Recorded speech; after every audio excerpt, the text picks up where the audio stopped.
So, how are you enjoying your classes? Clay Burke asked in a jovial tone. Charlie gave him a sardonic look. Well, this is the first murder of the semester, so things have been going fine. Burke didn't answer, apparently aware that further attempts to lighten the mood would fail. Charlie looked out the window. She thought often of going back to her father's house, but each time the memory of the place rose up, she slammed it back down with almost physical force, cramming it into the tiny corners of her mind to gather dust. Now, something was stirring in the dusty corners, and she feared she might not be able to keep it away much longer. Chief Burke, Clay, Charlie said. How's Carlton been? He smiled. Carlton's doing great. I tried to convince him to stay close for college, but he and Betty were adamant. Now he's out east, studying acting. Acting? Charlie laughed, surprising herself. Well, he was always a prankster, Clay said. I figured acting was the next logical step. Charlie smiled. Did he ever... She looked out the window again. Did you and he ever talk about what happened?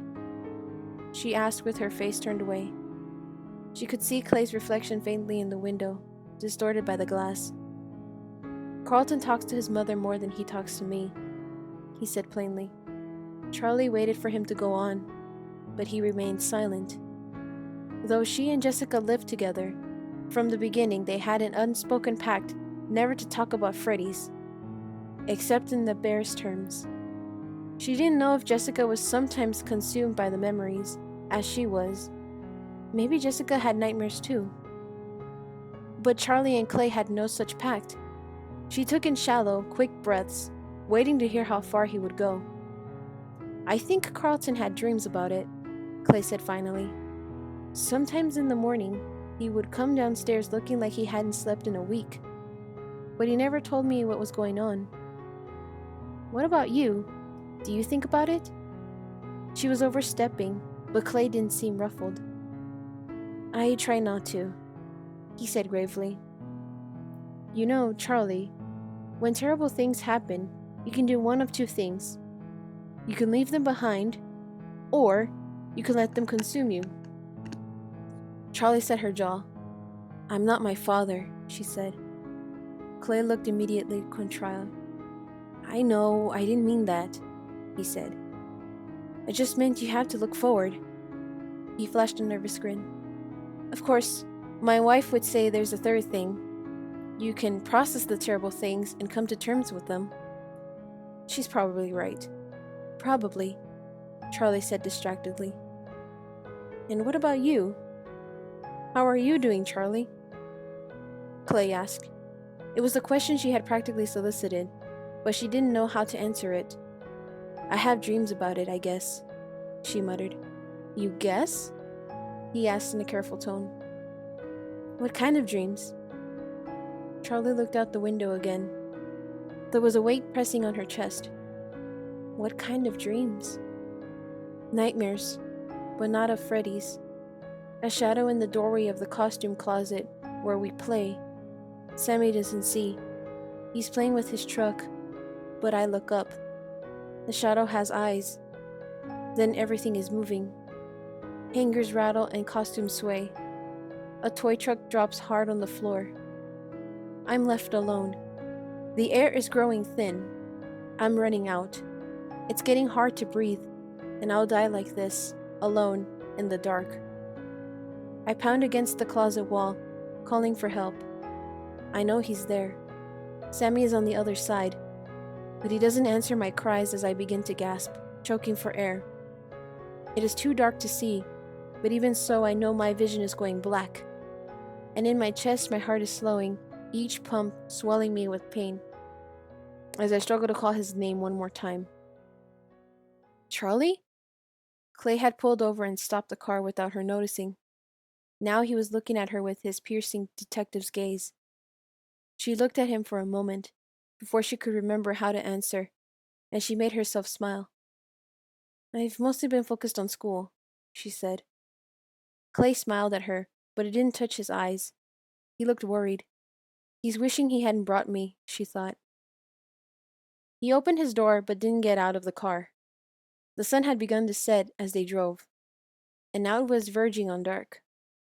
The turn signal was still on, flashing yellow onto the dirt road. Charlie watched it for a moment, hypnotized. She felt as if she might never move again, just sit here watching the endless, measured blinking of the light. Clay switched the signal off, and Charlie blinked, as if a spell had been broken. She straightened her spine and unbuckled her seatbelt.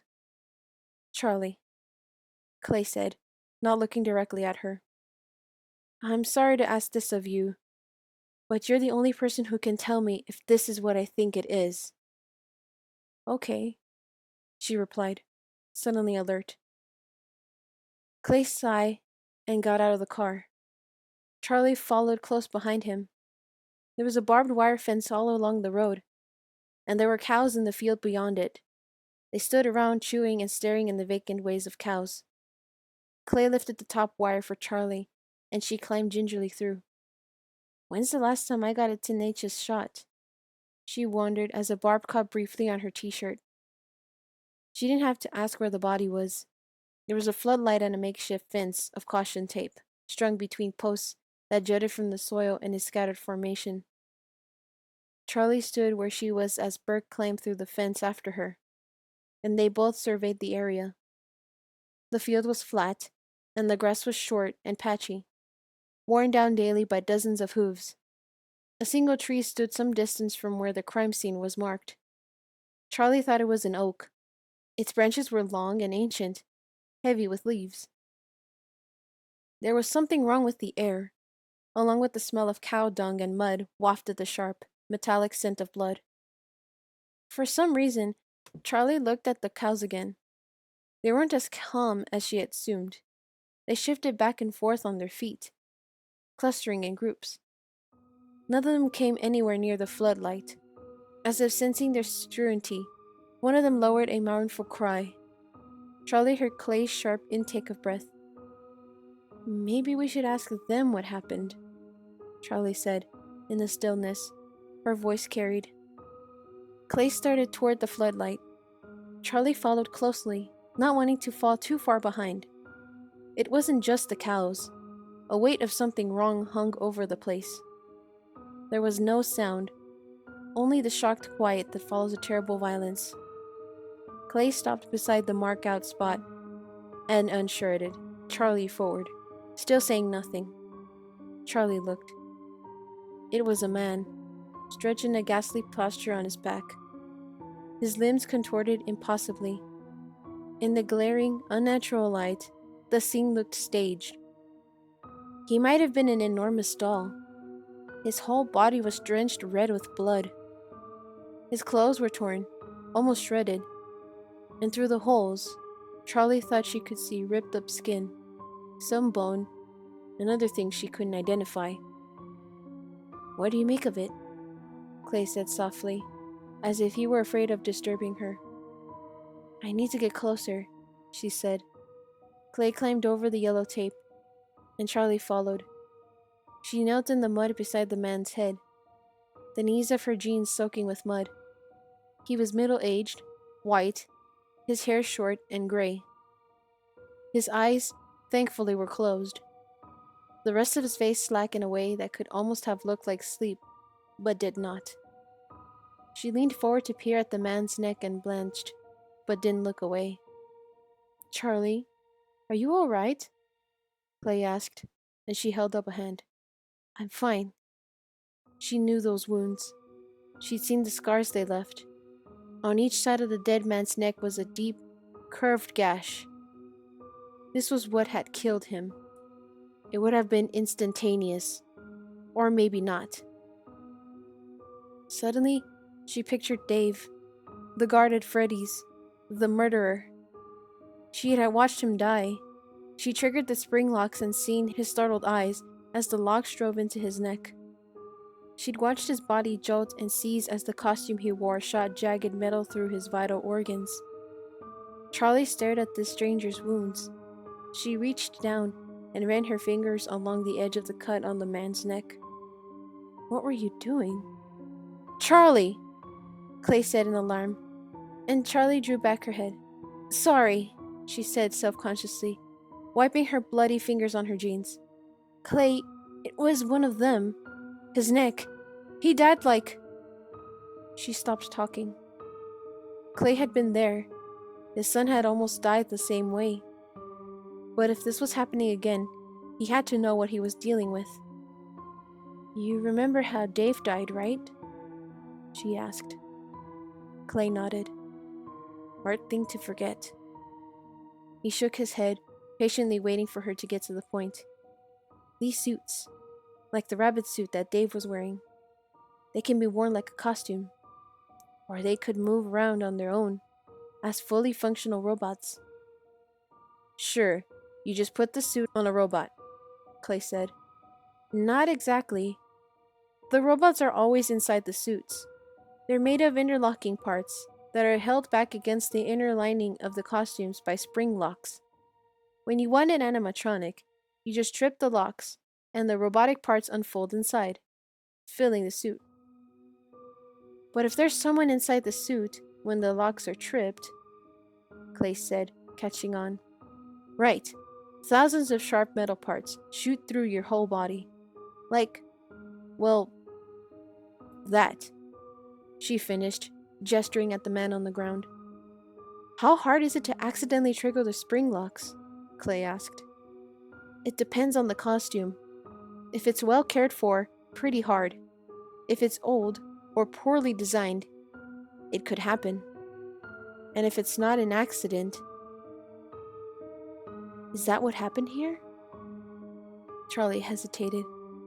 Dave's image came to her again, this time alive. When he bared his torso to show them the scars he bore.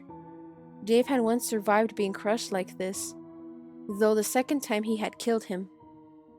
Somehow he had survived the lethal unfolding of a costume, a thing that should have been impossible. But it had left its marks. She cleared her throat and started again. I need to see his chest, he said. Can you get his shirt off? Clay nodded and took a pair of plastic gloves from his pocket. He tossed them to Charlie, but they fell to the ground unnoticed. If I'd known you were going to stick your fingers in the corpse, I'd have given these to you earlier, he said drily. He put on a pair of his own and produced a knife from somewhere on his belt. The man was wearing a t-shirt. Clay dropped to his knees, took hold of the bottom, and began to saw through the cloth. The sound of wet, tearing fabric cut through the silence field like a cry of pain. At last he was done, and he pulled back the shirt. Dried blood clung to the fabric, and as Clay pulled it back, the body pulled with it, breathing a brief, false sense of life. Charlie bent over, picturing Dave's scars. She compared the pattern to the wounds she saw here. This is what happened to Dave. Each piercing of the man's flesh seemed like a killing blow. Any one of them might have punctured something vital, or simply been deep enough to drain him of bloods in minutes. What was left of him was gross steak. It was one of them, Charlie said, looking up at Clay for the first time since they reached the body. He must have been wearing one of the costumes. It's the only way he could end up like this. But... Charlie paused and scanned the field again. Where's the suit? What would someone be doing wearing one of those things out here? Clay said. Maybe he wasn't wearing it willingly, Charlie answered. Clay leaned forward and reached for the man's open shirt, pulling it closed as best as he could. Together, they got up and headed back to the car. As Clay drove back to campus, Charlie stared out the window, into the darkness. Clay, what happened to Freddy's? She asked. I hear it was torn down. She scratched her fingernail on the car seat nervously. Is that true? Yes. Well, they started to, Clay said, slowly. We went through the whole place, clearing everything out. It was a funny thing. We couldn't find the body of that guard Dave. He paused and looked directly at Charlie. as though expecting her to answer for something. Charlie felt the warmth drain from her face. He's dead. I saw him die. She closed her eyes for a moment and forced herself to focus. That place was like a maze, though. Clay turned his eyes casually back to the road. His body probably got stuffed into some crevice no one will find for years. Yeah, probably buried in the rubble. She looked down, trying to put the thought out of her head for the moment. What about the costumes? The robots? Clay hesitated. You must have known I would ask. Charlie thought with some annoyance. Everything we took out of Freddy's was thrown away or burned. Technically, I should have treated it like what it was. A break in the missing kids case, over a decade old. Everything would have been bagged up and gone over, but no one would have believed what happened there, what we saw. So I took some liberties. He glanced at Charlie, the suspicious look gone from his face, and she nodded for him to continue. Clay took a deep breath. I treated it only as the murder of my officer. You remember Officer Dunn? We recovered his body, closed the case, and I ordered the building to be demolished. What about... Charlie paused, trying not to let her frustration show. What about Freddy, and Bonnie, and Chica, and Foxy? What about the children? The children who were killed and hidden inside each one of them? They were all there, Clay said gravely. They were lifeless, Charlie. I don't know what else to tell you. Charlie didn't respond. As far as the demolition crew was concerned, all they found were old costumes, broken robots, and 24 folding tables. And I didn't correct them, he said with hesitation in his voice. You know how these things go. Whether building up or tearing down, it takes time. From what I hear, the storm hit and suddenly everyone was needed. Elsewhere, the demolition was put on hold. So it's all still standing there? Charlie asked, and Clay gave her a warning look. Some parts are standing, but for all intents and purposes, it's gone. And don't even think about going back there. There's no reason to, and you'll get yourself killed. Like I said, everything that mattered is gone anyway. I don't want to go back there, Charlie said softly. When they reached the campus, Clay led her out where she'd found her. She'd only taken a few steps from the car, however, when he called to her from the car window. I feel like I need to tell you one more thing, he said. We found blood at the scene, in the main dining room where Dave...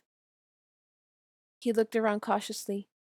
There was something unseemly talking about gruesome things on the sheltered grounds of the campus. It wasn't real blood, Charlie. What are you talking about? Charlie took a step back toward the car. It was like costume blood. Or movie blood. It was pretty convincing, though. We didn't realize it was fake until the crime lab looked at it under a microscope. Why are you telling me this? Charlie asked.